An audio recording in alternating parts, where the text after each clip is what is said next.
وَإِذَا ضَرَبْتُمْ فِي الْأَرْضِ فَلَيْسَ عَلَيْكُمْ جُنَاحٌ أَن تَقْصُرُوا مِنَ الصَّلَاةِ صدق اللہ العظیم۔ اب یہ پھر کچھ شریعت کے احکام آ رہے ہیں، گویا کہ خطاب کا رخ پھر اب مسلمانوں کی طرف، اہل ایمان کی طرف۔ شریعت کے احکام، عبادات سے متعلق تفاصیل۔ اور اے مسلمانوں، جب تم زمین میں سفر کرو تو کوئی حرج نہیں ہے تم پر، کوئی گناہ نہیں ہے کہ تم کچھ کم کر لیا کرو نماز میں۔ ان خفتم ان یفتنکم الذین کفروا، اگر تمہیں اندیشہ ہو کہ تم کو نقصان پہنچائیں گے کافر۔ ان الکافرین کانوا لکم عدوا مبینا، یقیناً یہ کافر تمہارے کھلے دشمن ہیں۔ یہ ہے قصر صلاۃ، لیکن صلاۃ الخوف کی حالت میں، جنگ کی حالت میں قصر کا حکم۔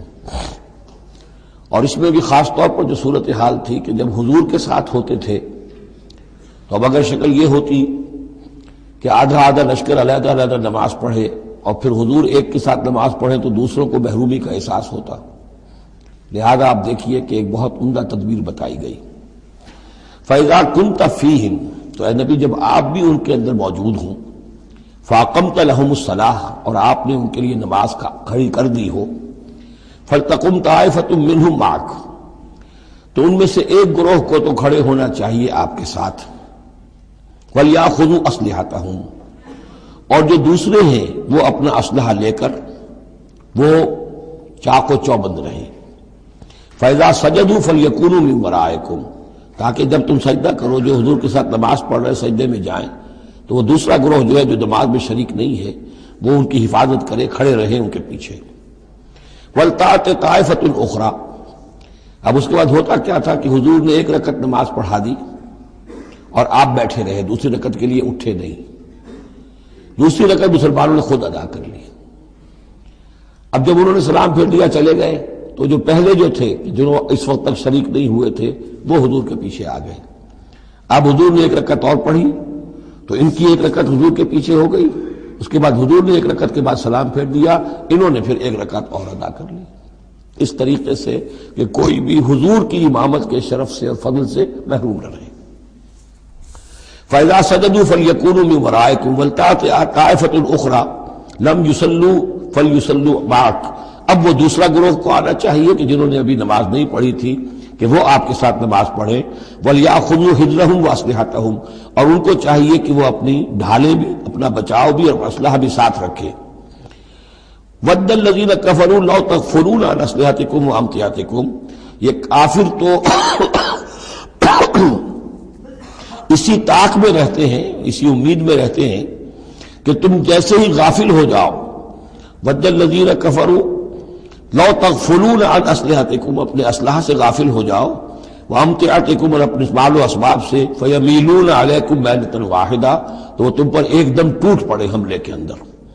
وَلَا جُنَاحَ عَلَيْكُمْ إِن كَانَ بِكُمْ أَذًى مِّن مَطَرٍ، اور کوئی حرج نہیں ہے تم پر، کوئی گناہ نہیں ہے اگر تمہیں کوئی تکلیف ہو یا بارش کی وجہ سے کوئی صورتحال ایسی ہو، اور کنتم مرضى، یا تم بیمار ہو، ان تضعوا اسلحتکم، کہ اسلحہ تو اپنا رکھ دو، وخذوا حذرکم، لیکن صرف ڈھال لے لیا کرو کہ اچانک کوئی حملہ ہو جائے تو اگر پوری تلوار نیزہ وغیرہ سب اپنے جسم پر لگایا ہوا ہے تو نماز کا پڑھنا مشکل ہے، اور یہ کہ حالات ایسے ہیں تو اسلحہ علیحدہ رکھ دیا جائے لیکن ڈھال اپنے پاس موجود رہے، تاکہ اچانک کوئی حملہ ہو تو کم سے کم انسان کو وقت ملے کہ وہ اپنے آپ کو بچا کر اور پھر وہ اپنا اسلحہ بھی لے لے گا۔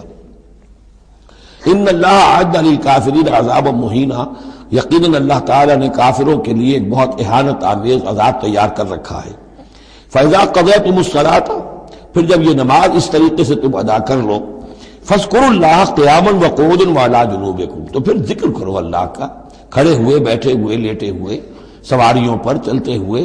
وہ ذکر جو ہے وہ ذکر کثیر، وہ صرف نماز کے ساتھ نہیں ہے، بلکہ جیسے سورہ جمعہ میں آیا ہے کہ فَإِذَا قُضِيَتِ الصَّلَاةُ فَانتَشِرُوا فِي الْأَرْضِ وَابْتَغُوا مِن فَضْلِ اللَّهِ وَاذْكُرُوا اللَّهَ كَثِيرًا لَعَلَّكُمْ تُفْلِحُونَ، ہر حال میں جب تم اللہ کو یاد رکھو، اللہ کا ذکر کرتے رہو۔ ادعیہ معصورہ ہیں، اوراد معصورہ ہیں، اوراد مسنونہ ہیں، ان کے سے اپنی زبان کو اور اپنے ذہن کو اور قلب کو ایمان کے ساتھ تر و تازہ رکھو۔ فَإِذَا اطْمَأْنَنْتُمْ، اور جب تمہیں امن حاصل ہو جائے، یعنی یہ نماز کی یہ کیفیت جو ہے یہ صرف اس شکل میں ہوگی کہ خوف ہے، صلاۃ الخوف۔ جب تمہیں امن حاصل ہو جائے، خوف جاتا رہے، فاقیموا الصلاۃ، پھر نماز قائم کرو جیسے کہ نماز کے قائم کرنے کے آداب ہیں، اس کی شرائط ہیں۔ ان الصلاۃ کانت علی المؤمنین کتابا موقوتا، یقیناً نماز اہل ایمان پر فرض کی گئی ہے، فرض ہونے کی شکل میں اور وقت کے ساتھ۔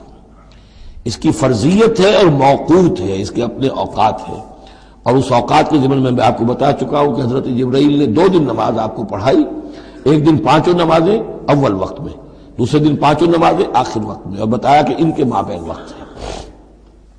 وَلَا تَهِنُوا فِي ابْتِغَاءِ قَوْمٍ، اور دیکھو اس قوم یعنی اپنے دشمن کا پیچھا کرنے میں سست نہ بنو۔ اب تو یوں سمجھیے کہ جو حق و باطل کی جنگ ہے وہ آخری مرحلے کو پہنچ رہی ہے، اب آخری مرحلے پہ آ کے تھک نہ جانا۔ وَلَا تَهِنُوا فِي ابْتِغَاءِ الْقَوْمِ، ان کا پیچھا کرنے میں سست مت پڑو، ہمت نہ ہارو۔ ان تکونوا تعلمون، بڑے پیارے الفاظ ہیں، اگر تمہیں کوئی تکلیف پہنچتی ہے، الم پہنچتا ہے، بے آرامی ہے، فإنہم یعلمون کما تعلمون، تو کیا انہیں نہیں پہنچتا؟ انہیں بھی تو تکلیف پہنچتی ہے، وہ بھی جنگ کر رہے ہیں، وہ بھی زخم کھاتے ہیں، ان کے بھی لوگ مر رہے ہیں، وہ ساری تکلیفیں انہیں بھی پہنچ رہی ہیں، دشمنوں کو بھی۔ وَتَرْجُونَ مِنَ اللَّهِ مَا لَا يَرْجُونَ، اور تم اللہ سے امیدیں رکھتے ہو جو وہ نہیں رکھتے۔ تمہیں تو جنت کی امید ہے، تمہیں اللہ سے مغفرت کی امید ہے، انہیں تو یہ بھی نہیں ہے، تو اس اعتبار سے تمہیں تو ان سے کہیں آگے بڑھ جانا چاہیے۔ جو آخری آیت تھی سورہ آل عمران کی کہ یا ایھا الذین آمنوا اصبروا وصابروا ورابطوا، ان سے تو بڑھ جانا چاہیے صبر کے اندر کہ تمہارا سہارا تو اللہ ہے، وما صبرک الا باللہ۔ ان کے تو یہ من گھڑت قسم کے دیویاں دیوتا، ان کے دل کے اندر ان کی حقیقت میں کوئی قدر و قیمت بھی نہیں ہے، پھر بھی وہ اپنے باطل معبودوں کے لیے اس طریقے سے جان جوکھوں میں ڈال رہے ہیں، تو مسلمانوں تمہیں تو اس سے 10 گنا کرنا چاہیے۔ وَلَا تَهِنُوا فِي ابْتِغَاءِ الْقَوْمِ إِن تَكُونُوا تَعْلَمُونَ فَإِنَّهُمْ يَعْلَمُونَ كَمَا تَعْلَمُونَ وَتَرْجُونَ مِنَ اللَّهِ مَا لَا يَرْجُونَ وَكَانَ اللَّهُ عَلِيمًا حَكِيمًا، اور یقیناً اللہ تعالی علیم ہے اور حکیم ہے۔ اب یہ